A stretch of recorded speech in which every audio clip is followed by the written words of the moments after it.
Olaf Scholz poursuit sa pêche aux nouveaux partenaires en Amérique du Sud, des alliés essentiels dans ce contexte de crise climatique et de guerre en Ukraine. Lors de sa première halte en Argentine, le chancelier allemand donnait le ton. Nous voulons poursuivre notre dialogue stratégique et nous entendre très étroitement sur les questions actuelles de l'approvisionnement énergétique. Nous devons profiter des possibilités qui s'offrent à nos deux pays.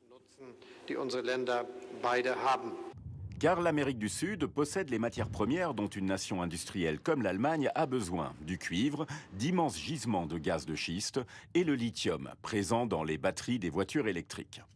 Près de 60% des réserves mondiales se cachent ici, dans le triangle Chili, Bolivie, Argentine. Mais l'extraction de l'or blanc du tournant énergétique nécessite d'énormes quantités d'eau, une ressource rare dans cette région. Nous ne pouvons pas sacrifier notre nature pour que chaque Américain ait sa Tesla ou chaque Européen sa BMW. Nous ne pouvons pas sacrifier notre nature à la transition énergétique du nord de la planète. L'Allemagne insiste pourtant sur le respect de l'environnement. Et pour l'Argentine, ses exportations énergétiques seraient un moyen de sortir d'une crise endémique. Le président Fernandez est dans les starting blocks.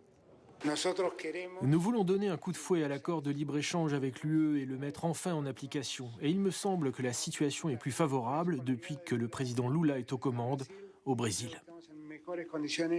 Le traité de l'UE avec le Brésil, l'Argentine, le Paraguay et l'Uruguay créerait un marché de 700 millions de personnes couvrant près de 20% de l'économie mondiale.